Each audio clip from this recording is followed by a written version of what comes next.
allow me to introduce who I have on stage. And I'm really pleased to say that actually most of you have brought notes with you as well of what you have heard today. Yes, Klaus is getting his notes out on his phone. Brilliant. Thank you very much. So who do we have? Probably very familiar to you, Director from DG Agri, Catherine Galel-Lanel. Lovely to have you here. Thank you very much. Sitting there next to her from Aarhus University in Denmark, Professor Klaus Grunert. Thank you so much for joining us. We have then sitting along is Teresa Imrie. Teresa is the founder and also the former CEO of Markta, which is a network of some 300 local producers in Austria. You've got a waiting list, I understand, a waiting list for more producers wanting to join you. And then Julia Nielsen sitting there, Deputy Director of Trade and Agriculture at the OECD.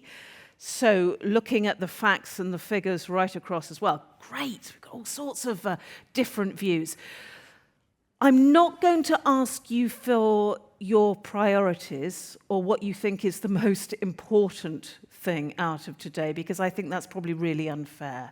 So what I'm just going to ask you to do is just give me something that's come across your mind in the last few minutes, and we'll just keep picking them out and we'll get a good idea of what your takeaways are. And then if on Slido, please keep giving your thoughts, and we can see, hopefully, on the iPad here as well, what some of the other ideas are. Thank you. Catherine, anything you like. Where do you want to start? I'm taking my notes. I'm taking my notes because I have followed very, very attentively the discussion, the very interesting discussions.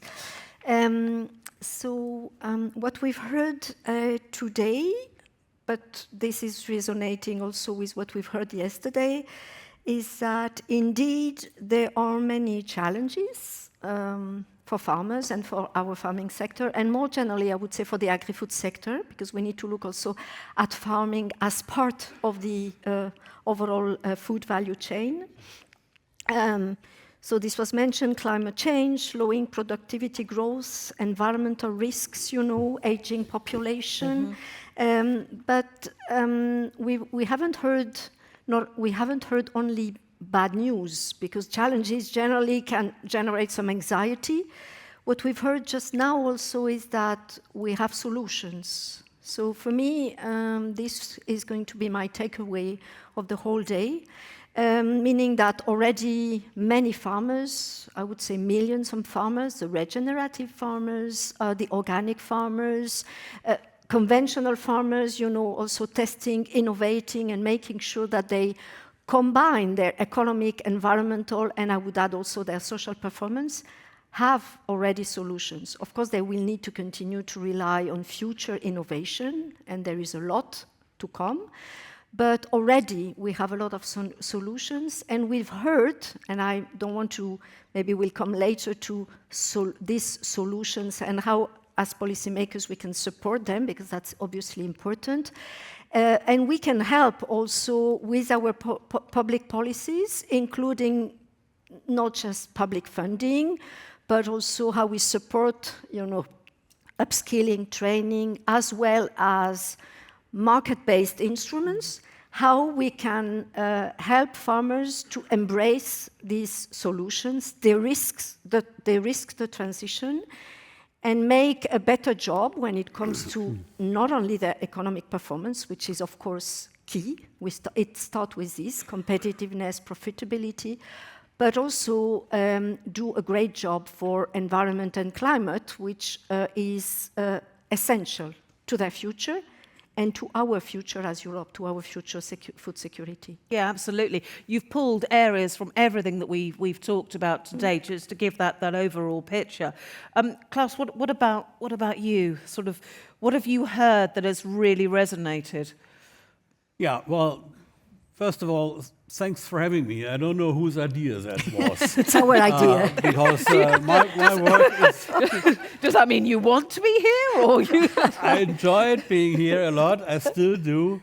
But my work is in food marketing, so I look at things from the end of the value chain. Very good. Yeah. And I think that also colors my impressions of what I experienced both yesterday and here today.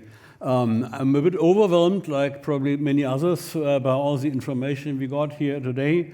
But I got one really key moment, which was in the first session today, which was about productivity, because there was a discussion there about how the term productivity has evolved over time, from being something which is volume per hectare to something involving different kinds of factor inputs, to something that could involve sustainability, to something that could involve also the risk of addressing different kinds of markets and different types of targets, because obviously productivity is also whether we produce the right thing for what people at the other end of the value chain have. And I think that is, for me as a marketing person, that shows that we are moving away from thinking in commodities to thinking about products. And I think we could see that in different ways also during the rest of the day, not least when we talked about global trade, when we talked about the importance of value-added products and the importance of reliability and trust in trade relationships. In the last two sessions, it was more like what was presented from the report was more like the extrapolation, which was sort of very steady with sort of small developments. But in the panels that, not least here in the last one about environment, we had all these wild ideas, all these things about what could be done and the prospects that are there, which I think goes in the same direction, that we get much more differentiated picture of agricultural production. I've just gone back to my own notes from that first session, and I also had underlined sustainable productivity. Productivity has to be sustainable, social, environmental, bringing, as you say, those other the KPIs, the key performance indicators almost, of how to mark what sustainability is. Yeah, really interesting. Thank you. And Therese, with your hat on that looks after producers, what have you picked out from today? Well, first of all, I'm also very delighted to be invited, same as you, and a little bit surprised, because I've been building up Magda as a digital farmers network actually since 2018, quite a long time. And sadly, we had to file for bankruptcy this spring, so I might also share some examples where we could also learn out of failure. I really appreciate that the European Union is open for that, so happy for the invitation. Concerning the dialogue of today, I think that, to be honest, I pick out those elements that resonate a lot with my experience. And to be honest, I feel like that at the moment, we don't really have a production problem. As you were mentioning, there were 3,000 local farms in Austria on our waiting list to work together with us. We were paying the farmers' fare. We were doing digitalization at most, as well as the decentralized logistics structures, really helping the farmers do direct marketing. But to be honest, I would rather call that there's not a supply problem out there, but a demand problem, what is more. We faced certain times over the last, I would say, 2 or 3 years where policy as well as consumers have shifted. I feel when I founded the company in 2018, we had the Green Deal, we had the Farm to Fork strategy, and so on. A lot has happened since then. We had COVID, we had the Ukraine invasion, so a lot of global challenges. And I feel like certain elements for consumers, and I experienced that quite obviously on my business aspect, shifted. They shifted towards high alertness of inflation, high food prices, big discussions about who earns what in the value chain, all important. But to be honest, still sometimes when we talk openly about regional producers, about organic production, regenerative production, I feel like something is happening, which I would address almost like a reversed porn industry syndrome. And maybe that's a weird analysis of me. But to be honest, everybody says they want to consume locally. They want to buy at the farmers. They want to do that. But experiencing it from the practical side is that many people say that, but don't really then grab the products in their shopping basket.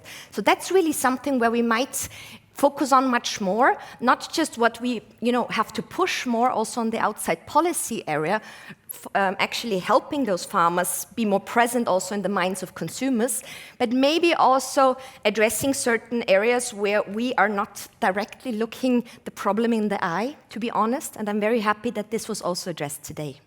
There was a very interesting comment, actually, I think it was in the third session, about consumers see farmers through the eyes of the price, Yes. basically. That got to get rid of that being the lens that they see each other in.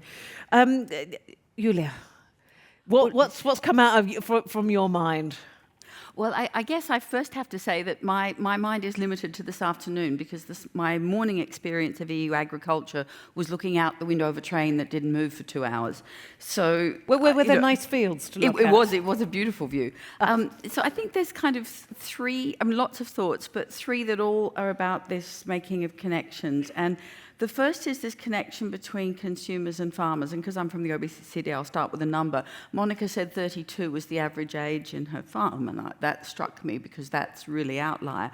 And a lot of what we see is how you need to go about making farming more attractive depends a lot on how farmers think they're perceived and how they're perceived by consumers, which also then struck me in the next session in terms of how do you then make policies go where consumers think they're going or they want to go. So policies, consumers want to pay for younger farmers, they want to pay for smaller farmers, but as we know globally especially, a lot of support goes in the opposite direction. That also made me think about this idea of empowering consumers, and what you said is unfortunately what we see a lot in the data, that there's enormous scope to harness the demand side, but at the moment there's huge confusion. Consumers think that organic is the same as natural, is the same as low carbon, and unfortunately we saw that while there was a big push to investment when inflation struck, indeed price seems to trump a lot of things, but not just price, it's also about trust. It's also, if I do this, is the farmer going to benefit? Maybe two other points that struck me. One was the other relationship between we want to look after our farmers, but our farmers also need global markets. And I'm always struck, sitting in an organisation of 38 countries, that we talk about importers and exporters, but actually everybody's both. And I think that that's an important part of the discussion. But maybe the last one was the last panel where I was really struck by the multiple and integrated impacts. They're local, they're global at the same time. There's trade-offs, there's different avenues. And we're trying to do both small changes and profound changes at the same time. And we're doing it in everybody's favourite word of today, in a climate of highly unusual uncertainty. So, to me, that also comes back to how we need to build everyone together. But to me, that's a major takeaway from the discussion. Yeah, it's been, thank you. It's been huge takeaways. What I'm going to do is I'm going to look at some of the points that you're sending on Slido, whether you're here in the room or online, and we'll get your views through the context of what we've heard today in the Outlook report. And the first one I'm going to bring up is quite simply, what will be the future for small farms in the EU? Can they survive? Now, I think, this plays into some of the facts and the figures that we were hearing when we looked at the farm income. We were looking at, yes, a higher income. I'm going to try and get this right because it's very nuanced, this. Grazing and dairy, an increase, but the big farms doing better. The decrease was in the farms that were looking at the crops, and even there, the smaller farms were really badly hit. So not only is there a decrease in income, but if you're a smaller farm, it's even worse. Thoughts? Who wants to? Oh, yeah, Teresa, I can see you going. If I may jump in, that's definitely my area.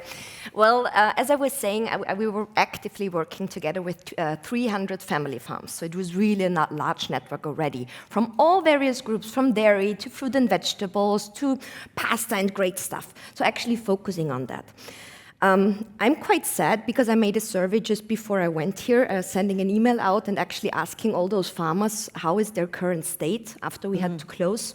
We already had 2 shops in Vienna. Basically, we were on our way to scale. But this is one of the other aspects that I would like to pick up maybe a bit later. Scaling within European financial conditions for a startup, a social startup that actually wants to tackle this agro-industry system, to be honest, isn't that easy. And that was our challenge. We would have to have opened 5 stores in Vienna. We only had 2 opened. So basically, we were cut in the middle of our way.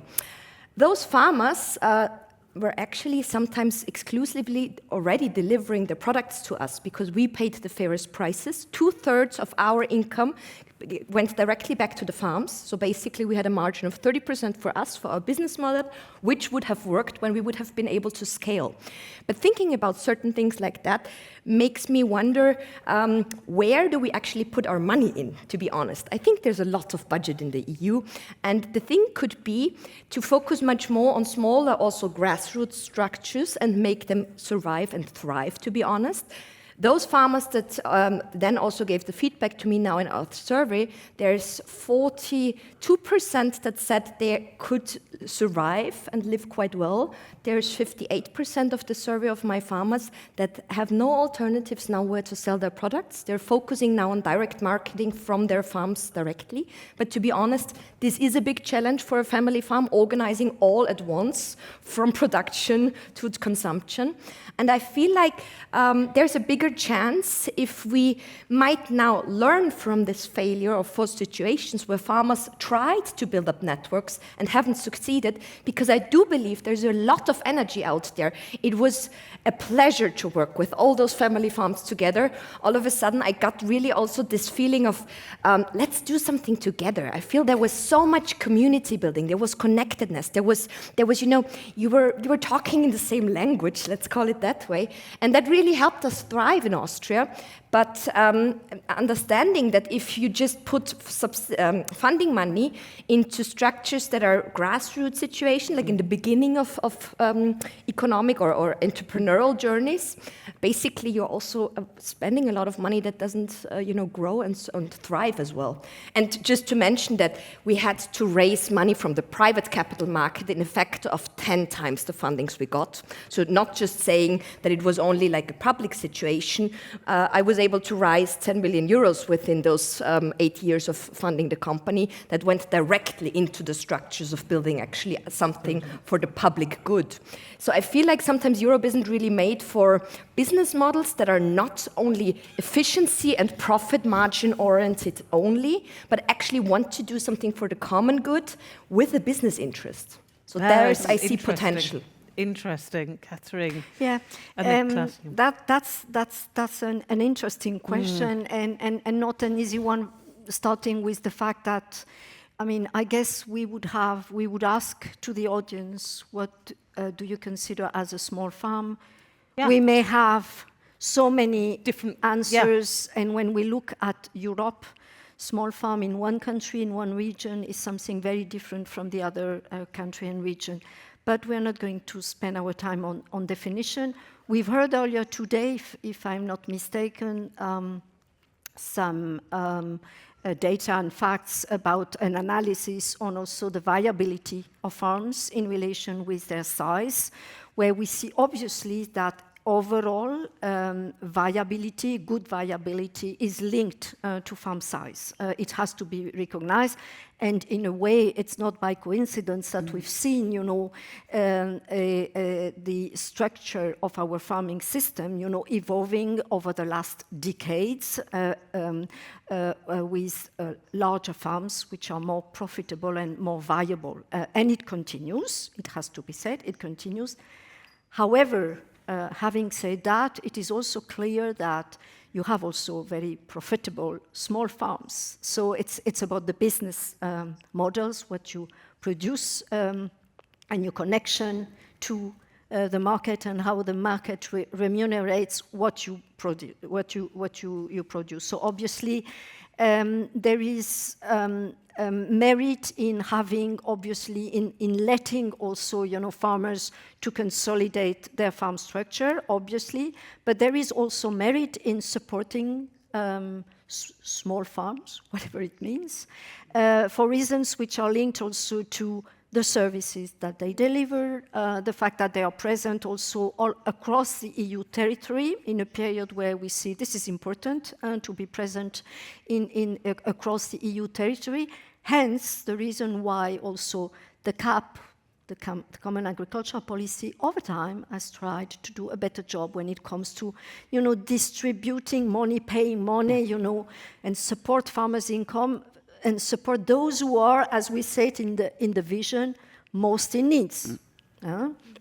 So this is what we have been trying to do in the next CAP, where we are going to try to see how we can target our support to those in need, which are not only, by the way, the smallest farms, which can also be the farms in certain regional areas, the so-called areas under natural constraints, like mountain areas, the farms which are led by female managers, the farms that are also mixed farms, because we still need to keep, we see a trend that, mixed farms disappear much more quickly than others, and young farmers, obviously, I could continue like that. So yes, small farms, important, but not only small farms. And then it is important also to recognize that we need also to continue to support, particularly when it comes to, investment and doing a better job for climate and environment, all farms.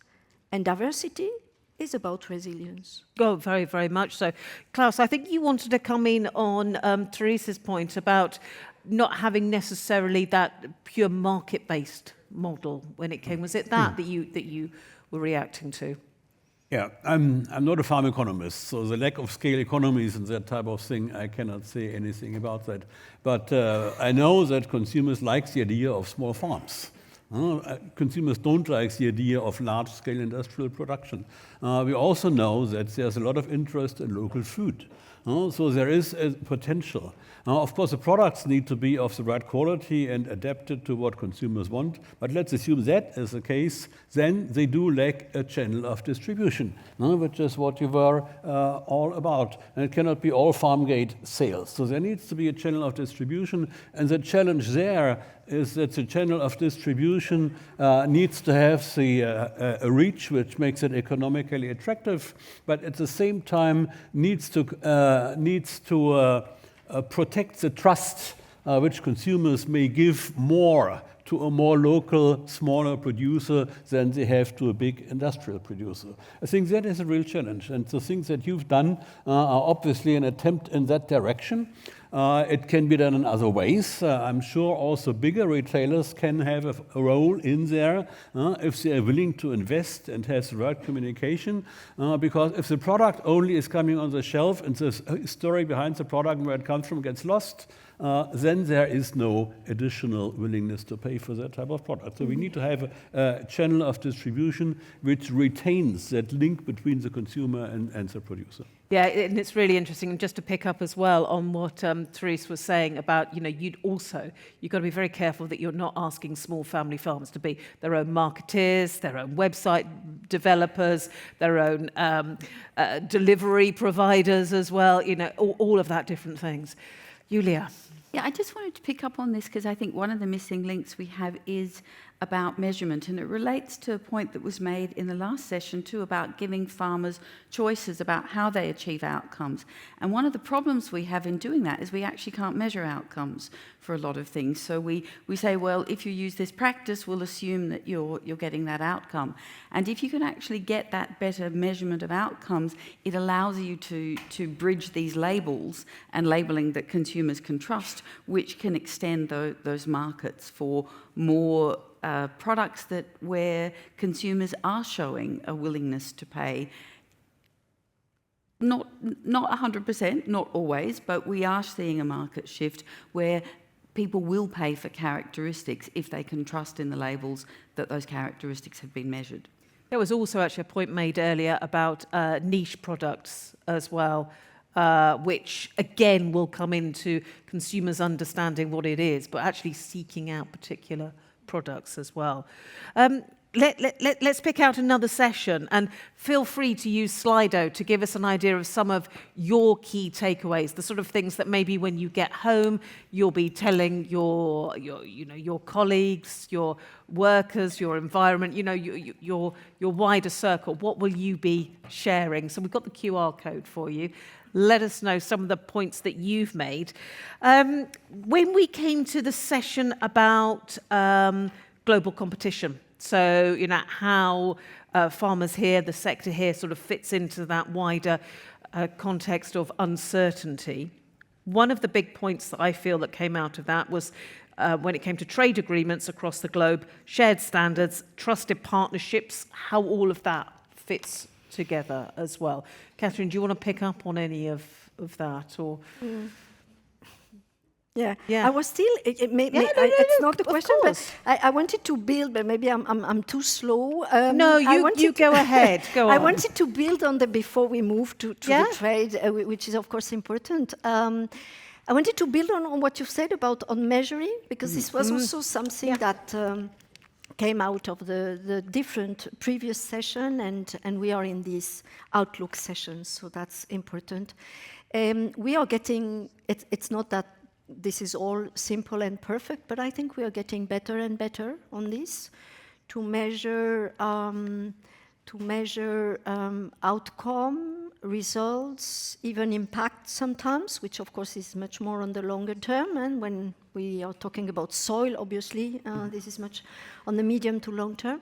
So we are getting better. We have a huge amount of data that we need also to, at farm level, the Farm Sustainability Data Network, for which we will have, if I am not mistaken, I'm looking at Ben's, in 2026, we will have the first data of the Farm Sustainability Data Network. What does it mean? That we will not only look at the economic performance, but also the environment and social performance in the different EU member states. So we are building that. We are even, it was mentioned earlier on, we are working on this on-farm sustainability compass, where we want to see how we can help the farmers to better use their own data, to assess, measure their own performance on the 3 pillars of sustainability, share also their data with their customers and their suppliers when they wish so, obviously, so that they can be rewarded by the markets on the efforts they are doing, for example, to regenerate their soil, or to build more biodiversity, we are working on how we can design carbon credits, nature credits, and there, of course, we need a bit of methodology to see how we can. So we are getting better, and I think it's important because obviously it's about, well, first of all, you cannot improve if you cannot measure, and we need to help farmers to do that. We have digital also, obviously, which is going to help. So I think it's something that has come, I think, through today, and on which we are improving significantly. So I'm confident that I would say in the next 5 years, we will really be better equipped to evaluate both in terms of our public policy, but also on the market, with market-based instruments, the good progress that many farmers are doing. Yeah, and incidentally, tomorrow is concentrating a lot on digital and data and AI and a lot of those different tools. So actually, we'll go into that in great depth tomorrow. Therese, you want to come in, and then Klaus? Thanks. So I love the idea of measuring stuff more, because I think it makes actually our input and output much more transparent. So that's what's really a great thing. If we are bold enough to start at that topic, I'm also a socio-ecological economist. So I've always been able to understand a bit more how maybe we are changing the rules of the games. Maybe we have to be bold and actually be able to address certain things. Let's call them externalities and also positive factors for our environment. Because if we are bold enough and brave enough to stand up and say, hey, us as a EU, we are united together, and we decide upon maybe different rules of the games, also benefiting the ones that produce, organically, regeneratively, and so on, that are actually benefiting from our health systems to our ground and soil, forth and back. Then we would have a fairer market out there. The free market, and the consumer could be much more informed, because then basically the price that we pay for the products is actually the true and transparent price. The one that benefits, the food that benefits us should be cheaper. We had the discussion yesterday as well from the value chain aspect. But I think just looking not only for the next 5 years, but maybe for the next generations into that future, what economy do we accept? Under what economy do we actually want to, survive and make Europe flourish again? I feel like we are only 10% of the people on the globe. I know we're a small group, and there's bigger trends and policies definitely affecting us. But if we aim to actually make a system that actually works for the Europeans, so for the local also economy itself, and maybe because we addressed the export area, that's a big thing. Of course there's opportunity, but let's look at our situation at home or in our European Union. I feel there's so many more possibilities if we're a bit bolder and a bit more long-term oriented to what we really want. Well said. Well said, Klaus. Yeah, I wanted to pick up a little bit on the thing about measurements. Because most of the data we have seen today are from the beginning of the supply chain, which is obviously also what was the topic of the day, so that makes a lot of sense. But one of the challenges that has been mentioned many times throughout both today and yesterday is the uncertainty about demand for people. The volatility in consumer preferences, the unpredictability of something like organic products, also will have sales next year and the year after that, and that type of thing. And we know that data can reduce uncertainty. It cannot abolish uncertainty, but it can reduce uncertainty. So I think it's worth thinking about, could we have more data available that would help reduce that kind of challenge? There is some data, lots of data, big data available, for example, at the retailing level. It's not usually made accessible for good reasons, of course, but could one do something so that we can generate a database that would be acceptable to all, would be accessible to all actors in the sector, that would reduce somehow that uncertainty? We could also think about data in the food service sector, data about consumer demands, consumer data. I think there is a lack of infrastructure with regard to a provision of reliable data that can help reduce uncertainty with regard to the development of demand. Julia. So I think this is absolutely critical because there's so much that we can do in this space. So one of the areas we've been looking at is carbon footprint. So the good news is that lots of people are really energized on, I want to understand the carbon footprint of producing this food. The bad news is that lots and lots of people are coming up with lots and lots of different ways. So there's hundreds of different schemes. And at the moment, they can give you at the farm level completely different answers. So a lot of farmers are finding they've got 4 or 5 different businesses selling them the perfect tool that will be compliant for this. So one of the things we try to do, which is the sort of nuts and bolts work of multilateralism, is to bring people together and say, okay, so your system is doing this and your system is doing this. How similar is that? Is that similar? Is it different? And do the differences matter? Or how important are the similarities? Because on some things, you don't necessarily solve problems where people have fundamentally different views, but you can make them smaller.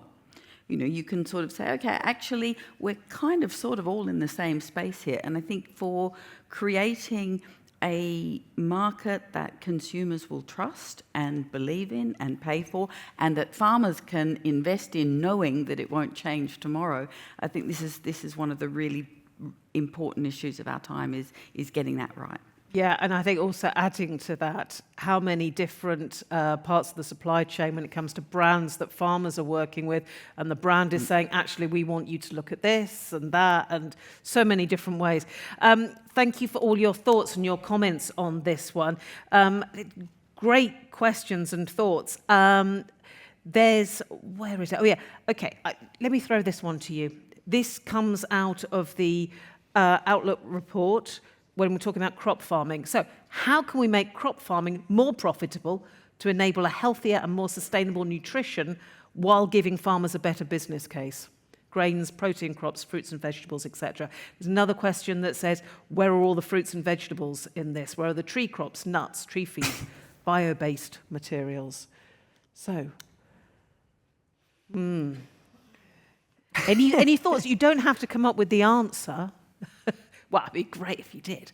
But, your thoughts of what you've picked up from this. Anyone want to come in on how you help those farmers? Catherine? Yeah. The question is broad and in integrating many elements.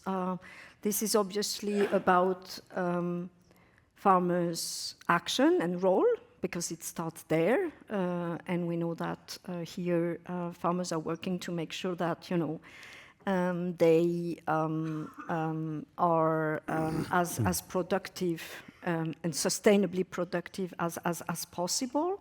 It starts there. Policy support needs, of course, to come in, and here we have many tools that we use also to reward practices, farming systems, which are well recognized in terms of what they deliver for the environment and climate. Then what I hear in the question also is a point that has been discussed in the previous session, and that you have mentioned too, is also how can demand also drive change in terms of what farmers produce and how they produce it. And I'm not saying that in a way that this is a new constraint. This is I put it as a leverage, basically,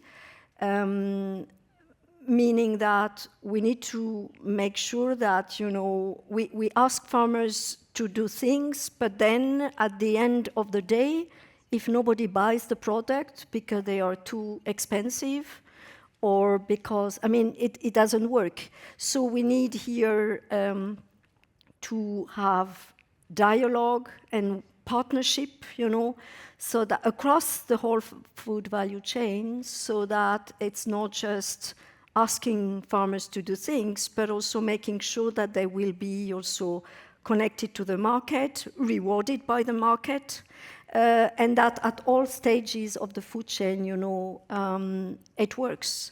So that's about cooperation. We've mentioned that this morning with, our common market organization, which aims at, foster, cooperation, producers, organization, and so on and so forth. So this is all about this work that we need to do, because there will not be change just with the farmers in isolation. They need also to be partnership and work together across the food value chain. And that's something that, of course, is at the heart of the vision on agriculture and food, where we recognize that we cannot just talk about agriculture, we need also to talk about the food value chain and all the partners. I also agree with that, and looking at the value chain is the important aspect, I would say.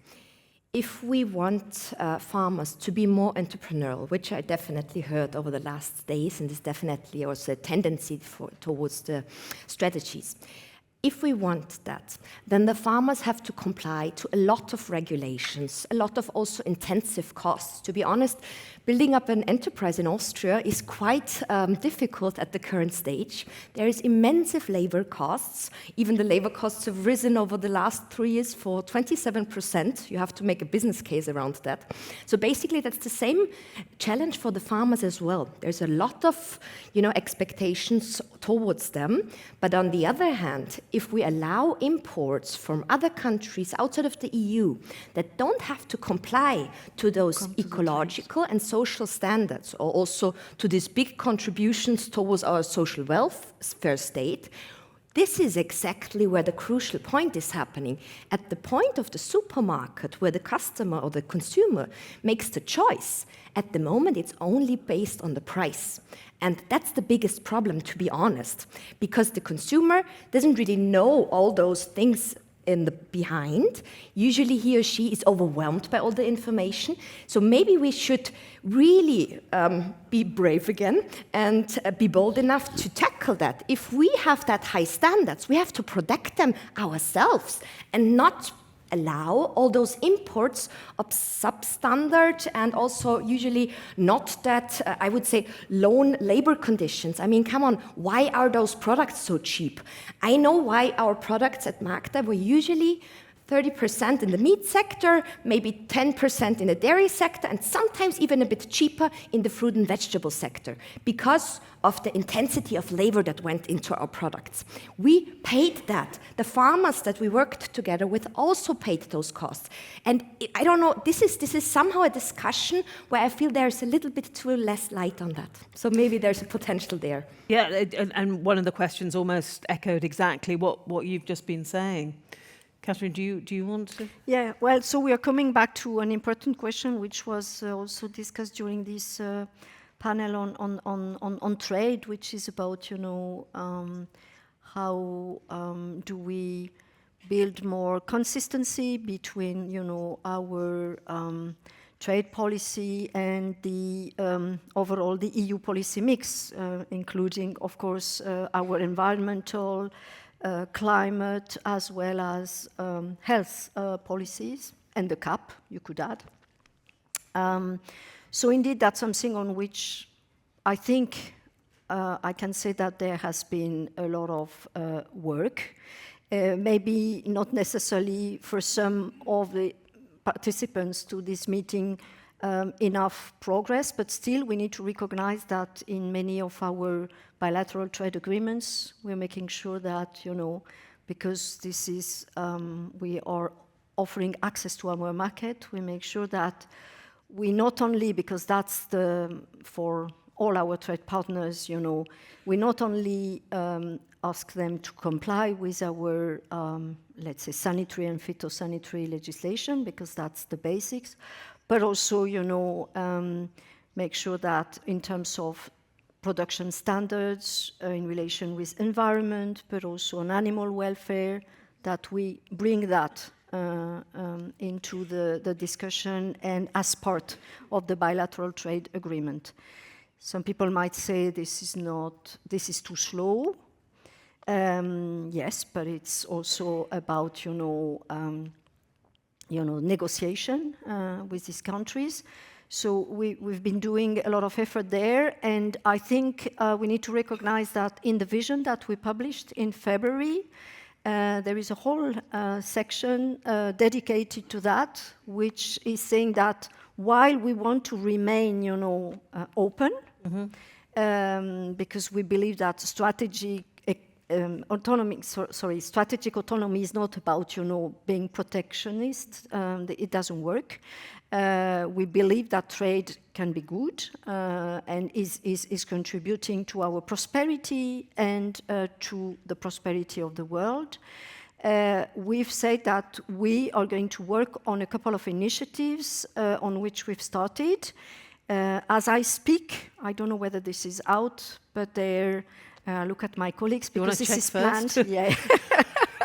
No, but I'm not going to enter into the details, but as I speak, we are expecting, the publication of a so-called, omnibus on food and feed safety, in which there will be some elements in relation with that, which is, how do we, in particular, in relation with maximum levels of residues, we make sure that we don't re-import in Europe products which are banned for health or environmental reasons. And I'm working with my team and colleagues in other DGs of the Commission on also looking at, how this can impact, we make sure that this will positively impact our economy. So we need also to be careful. Its imports are also important for the European Union. We are a major importer. So basically, we are working on this, and I think that brings to the table also the fact that we've heard from the farmers. Somebody said this morning, or there was a question there in Slido. Can you hear? How do you make sure that you better listen to farmers? So I think that farmers and consumers have also expressed strong interest.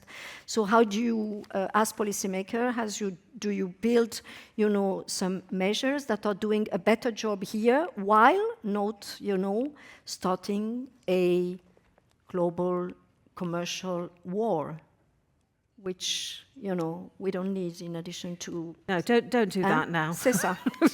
So basically, this is about remaining, listening to our farmers, our consumers, but making sure that we remain open, because we think that this is necessary, but of course protecting our farmers. Yeah, indeed. And actually, the question was also to ensure how farmers are better heard within the wider conversation as well. Just very, very briefly, Julia, you've been desperate just to. Look, I'm from the OECD, so of course I'm going to defend course. global markets, but also from the point of view of the many countries around the world depend for their food security on global markets and well-functioning global markets. And the EU is a significant contributor to that, because you're the world's largest net exporter. And so, your role in providing food and resilience for the rest of the world is something that's really important, not just for you, but also, I think, for the rest of the world. And I think Catherine has said all the other points very well, but this is also about in a really complicated world, I think the idea of diversifying. We know that the growth in the future will be in Asia, will be in Africa, and countries and areas that will not produce enough for a growing population or to meet their own demand. So there will be a really important role for the rest of the world to be there. And also from the perspective of your own farmers, as we move into a world where people are looking to trade with their friends more and more, you're going to want a lot of friends. It's a good time to go and make friends. It echoes a comment about very strong partnerships with the way forward that we heard earlier today. We are out of time on this discussion. Try to cover as many different areas as possible and shaped with all your questions as well. But delegates, ladies and gentlemen, please thank our excellent panellists here. Thank you so much. Thank you. Thank you. And before you move, because I'm sure you're going to have lots of people who are going to want to come and talk to you, let me just very briefly say what we have for you tomorrow. You talked a lot about the digital tools. We're going to concentrate a lot on digital. Tomorrow is Digital Day, basically, shaping the future of digital innovation and AI, both at farm level, through the supply chain, and at policy level as well. So if you're joining us online for that, that will be fabulous. The registration tomorrow starts at 8 o'clock. We are live here in the room from 9 o'clock with some wonderful examples and farm-related conversations for you as well. So really looking to the future in a digital way. I do hope you've enjoyed today. My huge thanks to everyone who's been involved in the Outlook report of taking us through this. Everyone here on stage, of course, are amazing interpreters as well. We've had a day of lots of different technical knowledge and information as well. So thank you so much.